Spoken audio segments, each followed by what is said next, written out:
When you think of a confident man, what image comes to mind? Is it the man with the perfect body? How about the man who always seems to have the right thing to say? Or perhaps the man who commands respect wherever he goes? What if I told you that all these images only scratch the surface of what it means to be truly confident? You see, the world loves to celebrate the external signs of confidence, the outward display of success, power, or charisma. But there's a secret most men know. And it's not the secret you think. Let me explain. Imagine you're playing a game. Every day you wake up and put on a costume. You shape your appearance, your words, even your emotions to fit the character you're supposed to be. At work, you're the competent professional. At home, the dutiful husband or son. In social situations, the charming and witty conversationalist. You do this not because you enjoy acting, but because you fear what might happen if anyone discovers the real you underneath. You live in constant fear of exposure, afraid that if people truly saw who you are, they wouldn't respect, love, or accept you. So you spend your life performing, always trying to live up to the image you think others want you to be. But here's the irony. In trying so hard to be someone else, you lose sight of who you really are. You sacrifice your values, your passions, and your unique gifts at the altar of other people's expectations. And here's the tragic part. You don't even realize what you're doing. You've convinced yourself that the costume you wear is your very skin. But the truth is, you're not that character. You're the actor playing it. And here's the problem. As long as you remain trapped in this cycle of performance, you'll never experience true confidence. Because the confidence you seek is not about impressing others or conforming to their expectations. It's about discovering and embracing your authentic self. It's about shedding the layers of external expectations and revealing the treasure within. But how do you do that? Well, the answer lies in the teachings of Carl Jung, the renowned psychologist who dedicated his life to exploring the depths of the human psyche. Jung believed that each of us has a shadow self, a hidden aspect of our personality that we keep buried deep within. This shadow contains all the parts of ourselves that we reject or refuse to acknowledge, our weaknesses, our flaws, and even our darkest impulses. But here's the key. As long as you keep running from your shadow, it will control you. So Jung urged us to turn around and face it. By integrating our shadow into our conscious personality, we become whole, complete individuals. And this wholeness, this integration, is where true confidence begins. Think about it. When you're constantly trying to shape-shift into someone else, you're denying the very essence of who you are. You're rejecting the unique gifts and talents that make you you. But when you embrace your authentic self, when you learn to love and accept all aspects of who you are, including your flaws and weaknesses, that's when you become truly confident. You see, real confidence doesn't come from fitting in. It comes from standing out. It comes from embracing what makes you different. And that's where Jung's teachings can help you transform from a man who doubts himself to a man who knows his worth. It's time to stop performing and start living. Stop trying to impress others and start trying to discover your true self. So I ask you again, what parts of yourself have you rejected? What impulses or desires have you buried deep within? Because the first step to becoming truly confident is to acknowledge and accept those parts of yourself. Don't be afraid to dig deep, to explore the hidden recesses of your mind, to unearth the shadows that have been holding you back. And remember, you are not your shadow. You are the one who observes it, the one who can choose how to respond. Once you've done that, once you've integrated your shadow, then you're ready for the next step. It's time to shed the layers of external expectations and reveal the treasure within. Because the world needs you to shine. Not the character you're playing, but the real you. A guy walks into a bar and confidently orders a drink. No hesitation, no nervousness. He sits back, casual, cool, totally sure of himself. And you think, damn, That guy's confident. Wish I had that. But what if I told you that guy is putting on a show? He's actually terrified on the inside, but he's hiding it. You see, that kind of confidence isn't real.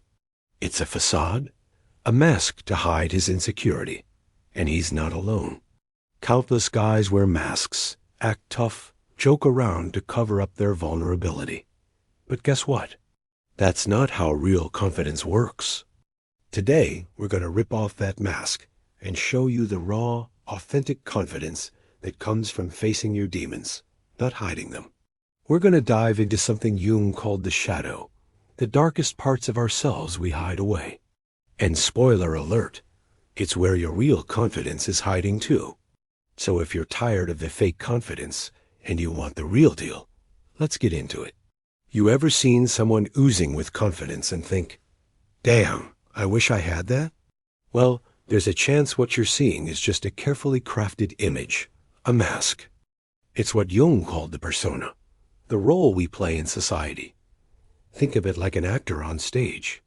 They put on a costume, adopt a persona, a character that's expected of them. Maybe you put on a similar costume when you enter certain places. At work, you're the ambitious go-getter. With friends, you're the funny guy. In each setting, you adapt to the role, changing your behavior to fit the expectations. And while that's not necessarily a bad thing, it does become a problem when your persona starts to overshadow your true self. When you start to believe that's who you are 24/7, you lose touch with your authenticity. You're not living on your terms, but according to what others expect. This is what Jung meant when he talked about the mask. It's the face we show the world, the role we play, but it's not the whole story. Behind that mask is your real self, your true personality, and that's where real confidence is born. Let me introduce you to David. David is the life of the party. He's loud, charismatic, the guy who slaps backs, makes the clever jokes, and always seems to know how to keep the energy alive in the room. People admire him. They say, that's a confident guy. But when David is alone, something shifts. The energy drains. The mask slips. He pours another drink, more than he should. He stares at the ceiling in silence, but can't bear it. So he scrolls endlessly on his phone, distracting himself until exhaustion finally takes him. Sometimes, when no one is watching, he snaps rage boiling over at the smallest things. A glass shattered, a wall punched, a silence filled with shame. From the outside, David looks strong, confident, untouchable. But beneath the surface, he is fragile. And Jung would tell us why. David is at war with his shadow. The shadow is not something mystical. It's not some horror movie version of yourself lurking in the dark. The shadow is simple, but profound. It is everything you don't want to admit about yourself. It's the jealousy you feel when someone else succeeds. It's the bitterness you carry when you're overlooked. It's the fear that maybe you're not good enough, no matter how much you achieve. It's the anger that bursts out when you've pretended to be calm for too long.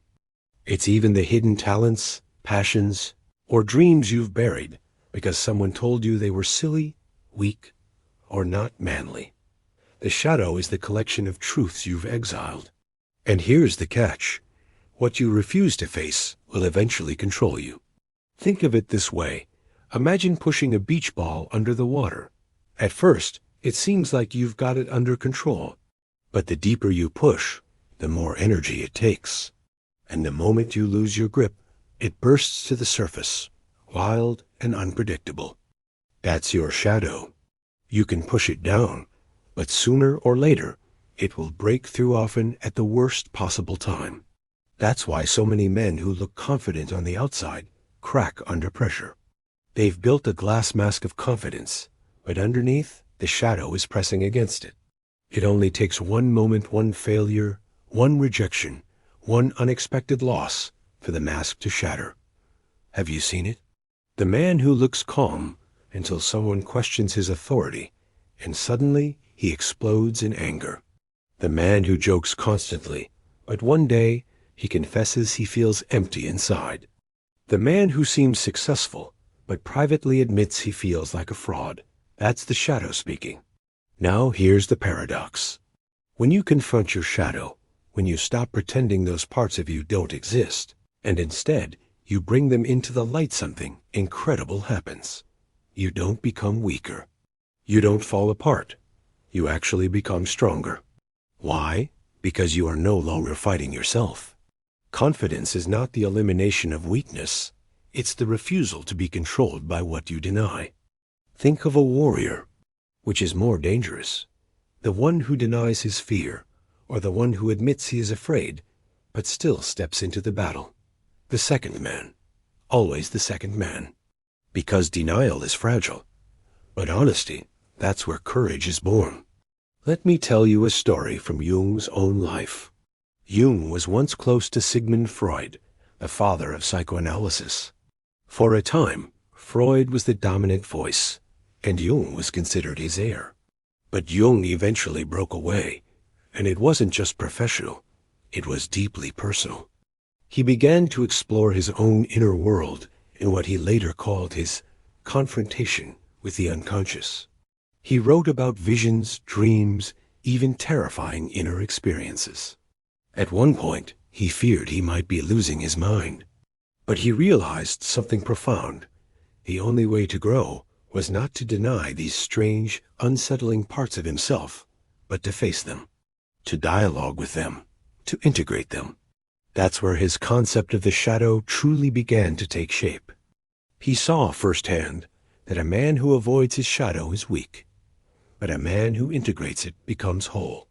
So let me bring this back to you. What is in your shadow?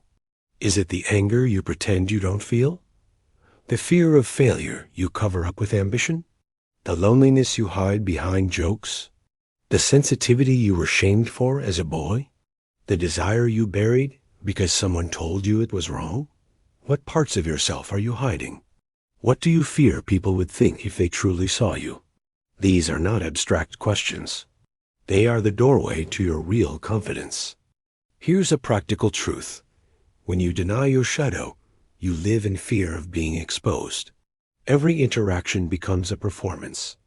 I hope they don't see the real me. But when you accept your shadow, when you integrate it, you no longer live in fear. You're no longer hiding.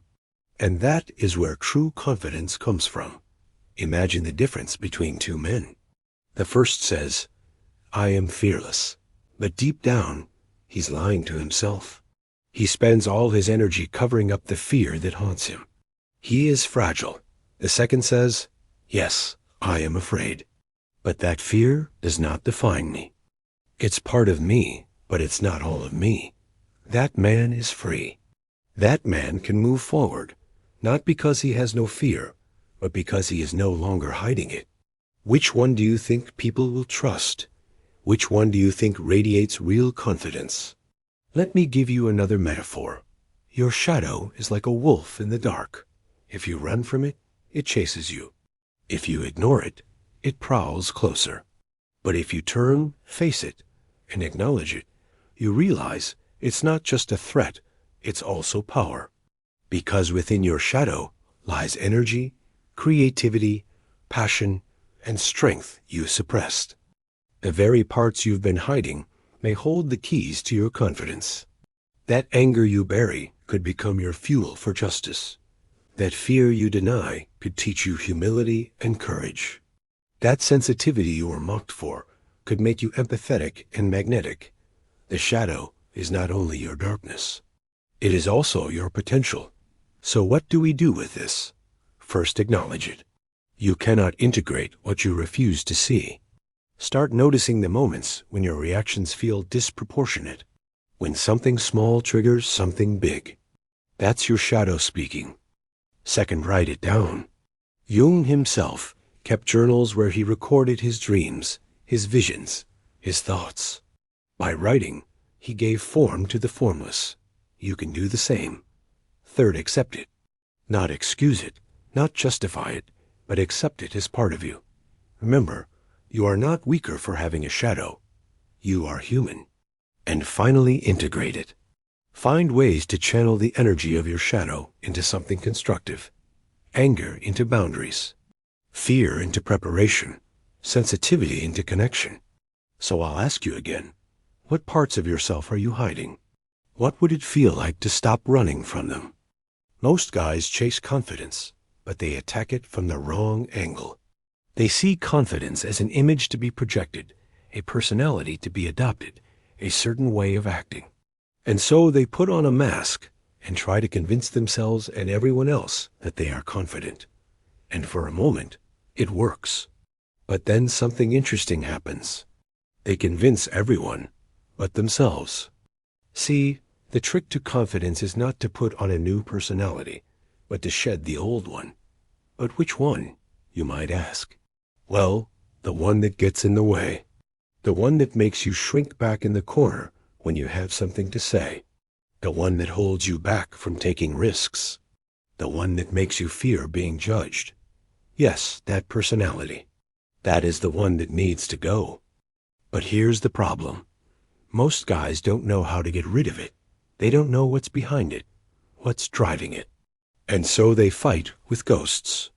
They try to build confidence from the outside in. They read books, watch videos, attend seminars, take courses, and yet they still struggle to be their true selves. It's like trying to assemble a piece of furniture without an instruction manual. You might get there eventually, but it'll be a lot harder than it needs to be. So what's the solution? A famous psychologist named Carl Jung had an idea. He said that every man has a shadow. No, not some horror movie monster, but a part of himself that he rejects, ignores, or tries to change. Essentially, it's everything you don't want to admit about yourself.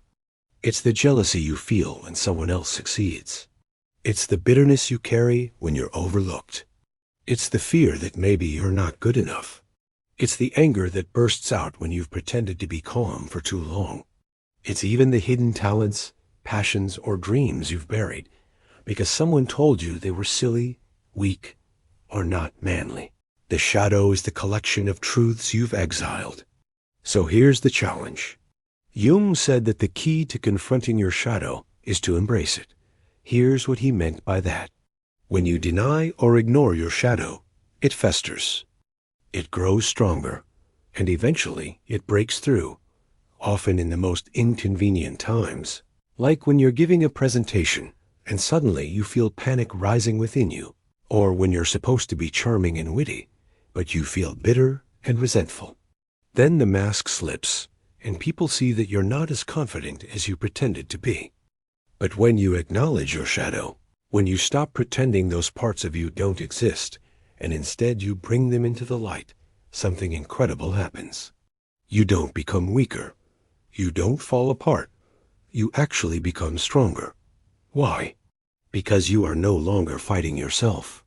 You're no longer trying to be someone you're not.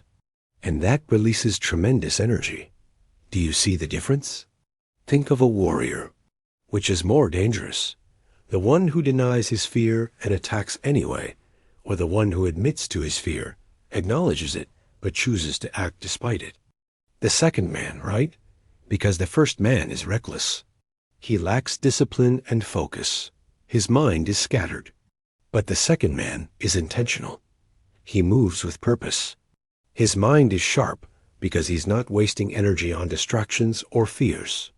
So here's the takeaway. If you want to be the most confident man, it begins with facing your shadow, not denying it. When you embrace your shadow, you no longer live in fear. You are no longer hiding. And that is where true confidence is born. Let me leave you with this quote from Jung. The meeting of two personalities is like the collision of two atoms. There is a sparking off of sparks. That is what happens when you bring your authentic self to the world. Sparks fly, people notice you. They're drawn to you. In short, you become more magnetic. And magnetism is the essence of confidence. So I ask you, what are you hiding? What parts of you do you reject? What do you fear if people knew the truth about you? Because the real journey to confidence isn't about changing who you are. It's about accepting who you are and letting that shape who you become. What is real confidence? Is it the loudest guy in the room? The one with the most followers? The biggest wins? The most status? We're told to chase these fragments of success, hoping they'll add up to a feeling of worth. But what if that's a trap? The great thinker Carl Jung had a different idea. He called it individuation. It sounds complicated, but it's simple. It's the process of becoming whole. It's about gathering up all the pieces of yourself, your strengths, your fears, your dreams, your light, and your shadow, and weaving them together into one integrated self. Most men never do this. They spend their lives chasing external validation, always restless, always comparing, always scrolling. They might look successful on the outside, but inside they're exhausted. Now, picture another kind of man. He walks into a room quietly.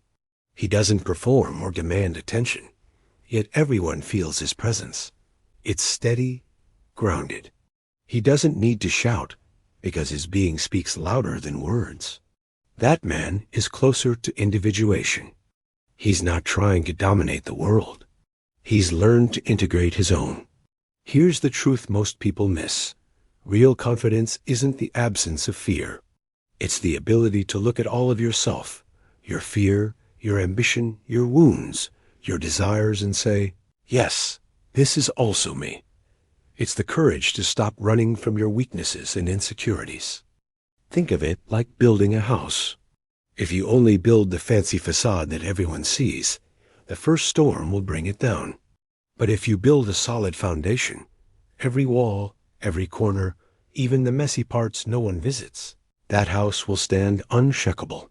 That's what individuation is, building the full house of yourself. You've seen the alternative, right? The guy who crushes it at work, but his personal life is a wreck.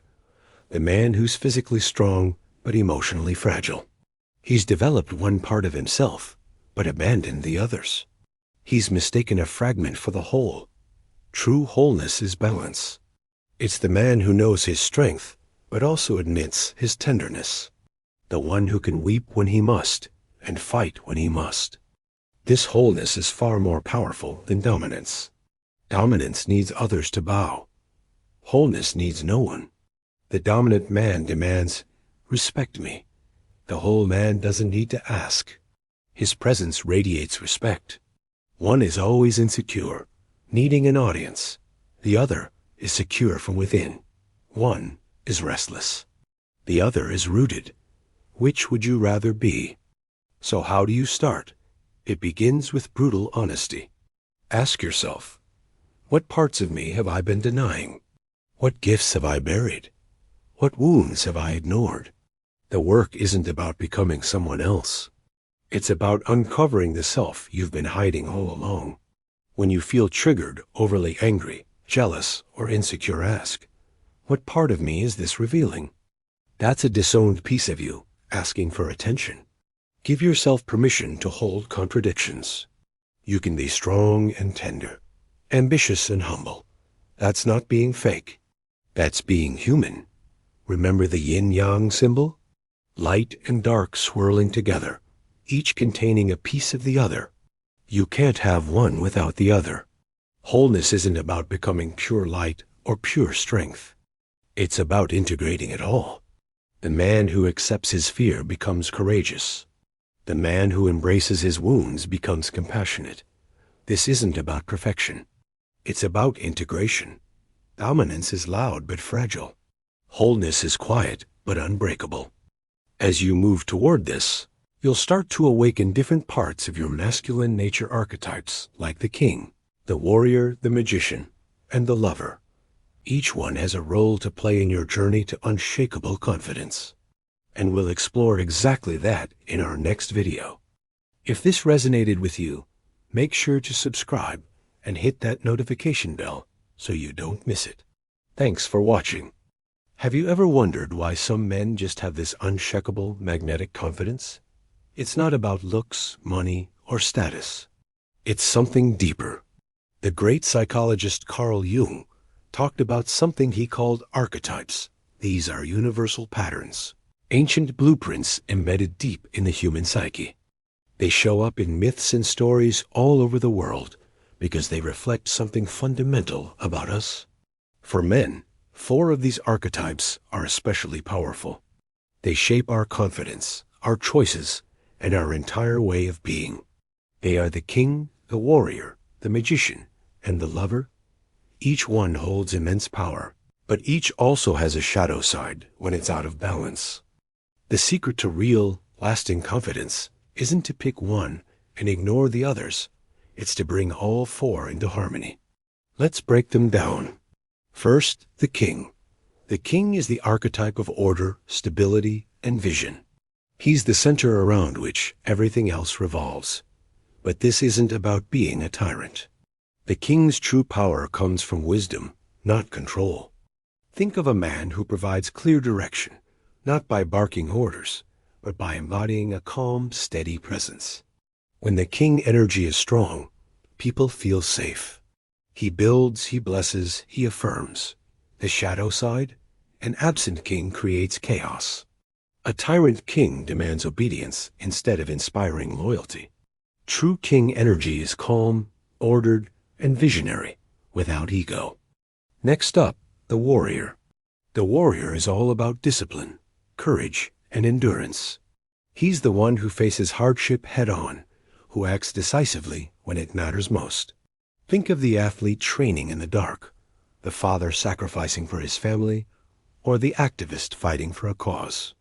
That's pure warrior energy, focused, determined, and relentless. But the warrior's shadow is destructive. Unbalanced, he becomes ruthless, addicted to conflict, fighting just for the thrill of it. A weak warrior, on the other hand, avoids all confrontation and crumbles under pressure. True warrior energy isn't aggression, it's disciplined courage. And we have the magician. The magician is the archetype of knowledge, insight, and transformation. He's the one who sees patterns that others miss, connecting the dots between the seen and the unseen. He's the wise mentor, the innovator, the deep thinker. He understands the hidden rules of the world, but his shadow is manipulation. A dark magician uses knowledge to control people, not to enlighten them. Or he becomes detached, lost in theories, and afraid to actually live. True magician energy uses wisdom to serve and illuminate the world. Finally, there's the lover. The lover is the archetype of passion, connection, and the ability to feel deeply. He connects not just with other people, but with life itself, with art, with nature, with joy. Without the lover, life is dry and mechanical. Think of the man who can cry with joy holding his child, or the partner who listens with his whole being. That's the lover, alive and present. In his shadow, the lover becomes an addict, chasing pleasure and losing all direction. Or he becomes numb, completely cut off from his feelings. True lover energy is about depth and the courage to feel without being consumed by it. Now, here's the key. Most men lean too heavily on just one archetype. They become only the warrior strong but brittle, or only the lover sensitive but directionless. When you rely on just one, your confidence limps. You might seem strong in one area, but you're fragile in others. Real, authentic confidence is born when these 4 archetypes are in balance. When the king grounds you with vision, the warrior strengthens you with discipline, the magician guides you with wisdom, and the lover opens you to life. It's like a symphony when all the instruments play together. The music is rich and powerful. That's what happens when you integrate these archetypes. You become whole. So, take a moment and ask yourself, which archetype have you neglected? Are you a warrior who's terrified of your vulnerable lover side? Are you a magician lost in thought, afraid to take the warrior's action? Your journey to magnetic confidence starts with balancing these powerful forces within you. All right, let's talk about something that makes most men shift in their seats, the anima, the inner feminine. Even saying it can feel a little off, right? We've been trained to see anything feminine vulnerability, intuition, softness as weakness. From day one, it's don't cry, man up, be tough. So we build a wall around that part of ourselves. But what happens then? We overcompensate. We puff out our chests, flex a little harder, talk a little louder, and act like we're invincible. But that's not strength. It's fragility wearing a suit of armor. Because if your only tool is hardness, life will eventually find a way to crack you. The anima isn't weakness, it's balance. It's the counterweight to that masculine drive to act, control, and dominate. It's the whisper of your gut feeling, the courage to receive, not just take, the strength to be vulnerable and admit when you're hurting. When a man integrates his anima, he doesn't become soft. He becomes whole. He unlocks new dimensions of himself, and that is what makes him magnetic. Think about the leader who can command the boardroom, but can also hold a crying child with genuine gentleness. The man who can argue his point fiercely, but also listen with an open heart. That's real confidence, not just a performance. Let me tell you a quick story about a guy we'll call Anthony. He was respected, disciplined, a true leader. But his marriage was falling apart. His wife told him she felt unseen and unheard. Anthony was baffled. But I provide for you. I protect you. I work hard. What more do you need? He was living entirely in his masculine energy, but he'd completely neglected his anima. He never learned to just sit with her pain without trying to fix it. When he finally did the hard work of opening up that softer side, showing his own hurts, and listening with presence, everything changed. People were drawn to him in a new way, not because he was less of a man, but because he had finally become a fuller one. Here is the paradox. The parts of yourself you've been told to hide are the very things that make your confidence unshakable. That tough guy act shatters under real pressure, heartbreak, failure, loss. But a man who has embraced his anima, who can feel and connect, he bends, but he doesn't break. That's real resilience. Jung saw the anima as a bridge to the deepest parts of yourself, your creativity, your soul. Think about it. The greatest art, music, and ideas often come from men who weren't afraid to access that deeper, more intuitive side. Without it, you can be successful. With it, you can become timeless. It gives you depth, but there's a shadow side. When a man represses his anima, he projects it onto others. He looks for a woman to carry all the vulnerability and emotion he refuses to own in himself.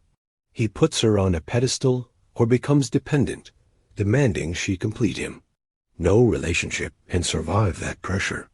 When you reclaim your anima, you bring your own wholeness to the table. So, how do you start? First, listen to your intuition. That gut feeling you usually ignore? Start paying attention to it. Second, allow yourself to feel without judgment.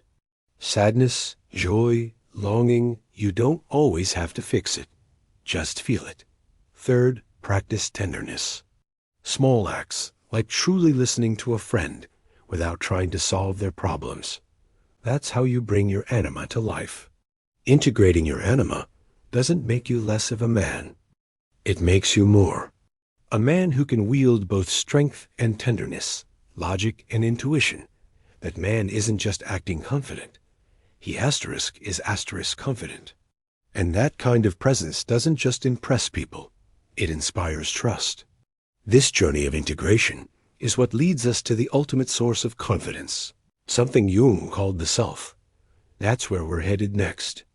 Thanks for watching, and if this resonated with you, be sure to like and subscribe to continue the journey. Have you ever noticed how some people seem to radiate confidence without even trying? They walk into a room, and you just feel their presence. It's not about being loud or flashy. It's something deeper. This is the difference between true confidence and the fragile version most people chase. According to the psychologist Carl Jung, at the very core of our being is something he called the self. Now, don't confuse this with the ego. The ego is that voice in your head, the one that's always chattering. Am I good enough? Do they like me? Do they respect me? The ego is constantly scanning, comparing, and seeking approval. It's useful for navigating the world, but it's never satisfied. Even when you win, the victory is short-lived, and that nagging question, am I enough, always returns. A life run by the ego is a life of restlessness. But the person aligned with the self is different. Imagine two men walking into a room. The first one is pure ego. His eyes dart around, checking who's watching. He adjusts his posture. His laugh is a little too loud. His stories are a little too boastful. He's performing, desperately trying to be noticed. And maybe he is, but the energy feels needy, insecure. Then the second man walks in. He's quiet. He doesn't perform or scan the room. He doesn't need to be noticed. He is simply present. Yet people are drawn to him. His presence fills the space, not because he demands attention, but precisely because he doesn't need it. That is the magnetic difference between ego confidence and self-confidence. One begs to be seen, the other radiates naturally. When you align with the self, you stop chasing confidence, you become it. The self is your true center of being. It isn't built on the shifting sands of other people's opinions. It isn't shaken by rejection or failure. It's steady, calm, and whole. It's the axis around which all the other parts of you, your ego, your shadow, your persona, can finally find balance. When you live from that center, you become unshakable. It's ironic, isn't it? Most people think building confidence means becoming bigger, louder, more dominant. But real, deep confidence often looks like the opposite. It looks like stillness. It looks like presence. Think of the ocean. On the surface, the waves are loud, chaotic, and restless. That's the ego. But deep down, the ocean is calm, steady, and immensely powerful. That's the self. Where would you rather anchor your life? To the restless surface or the deep stillness below? There's a beautiful Zen story about this. A student asked his master, "What is enlightenment?" The master replied, "When hungry, eat. When tired, sleep." The student was confused. "That's it? Everyone does that."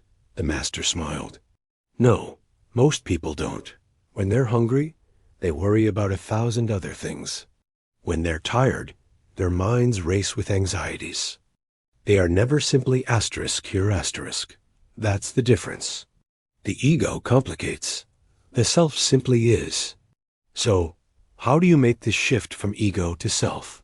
First, you have to see the ego for what it is. Don't try to destroy it. It has its purpose. Just notice when it's in the driver's seat.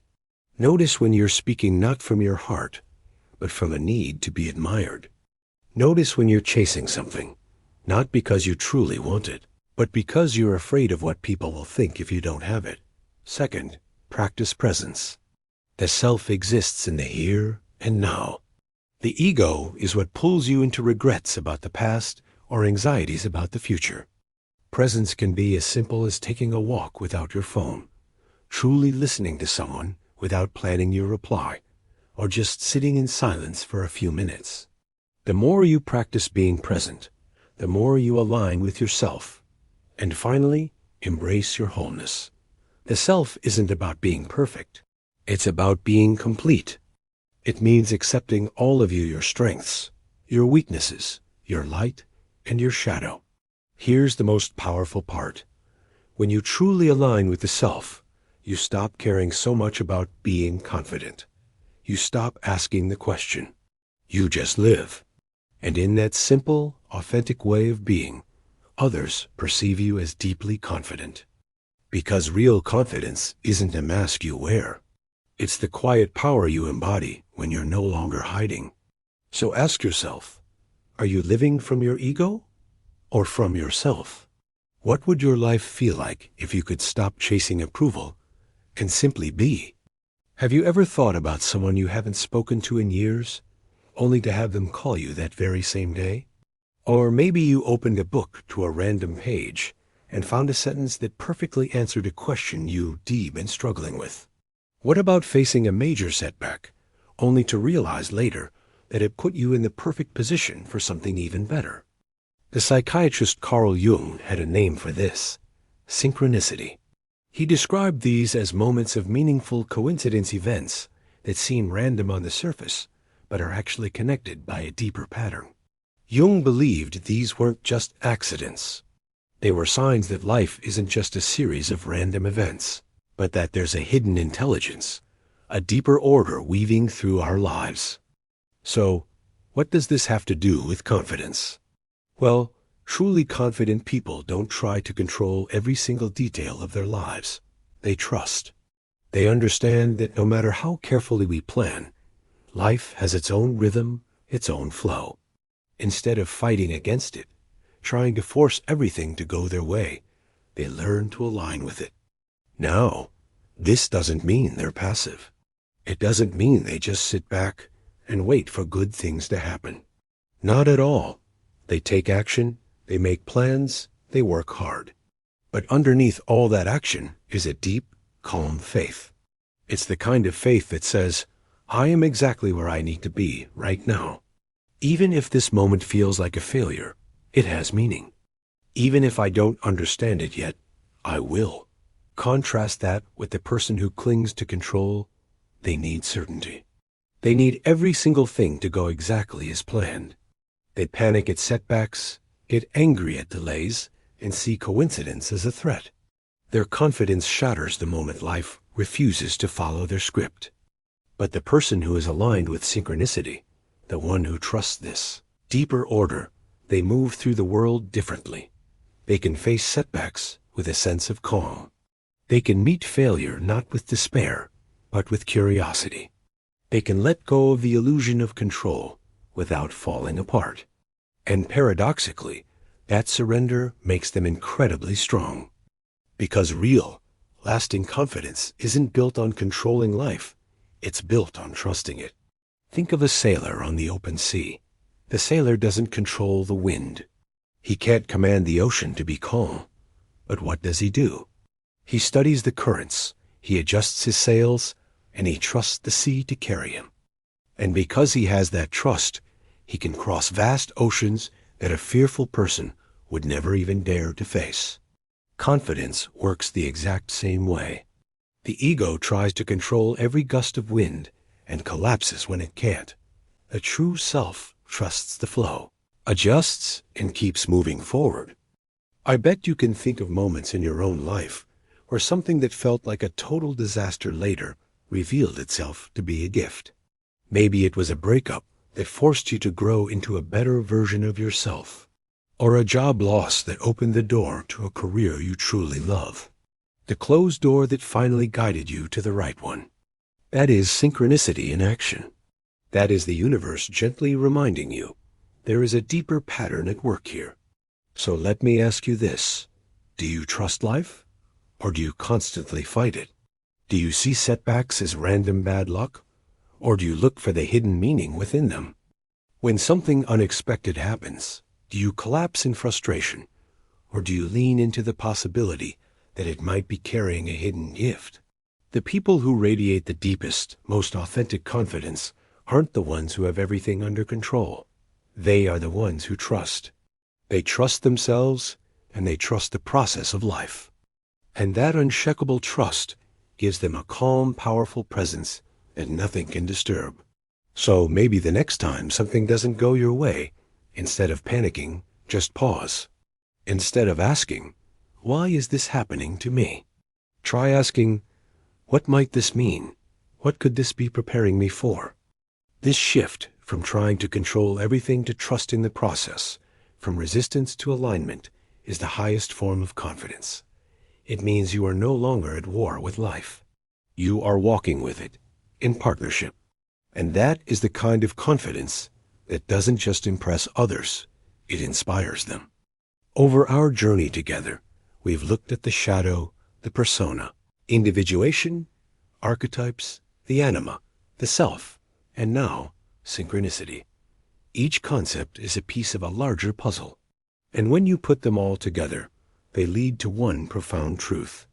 Confidence isn't something you fake or act out. It is who you become when you finally stop hiding from yourself. All right, let's take a deep breath together. Tonight, we've journeyed through some deep territory. We started in the shadows, those places most of us avoid, where fear and denial tend to hide. We learned that facing your shadow doesn't make you weaker. It actually makes you stronger. Then, we talked about the persona, the mask we all wear to navigate the world.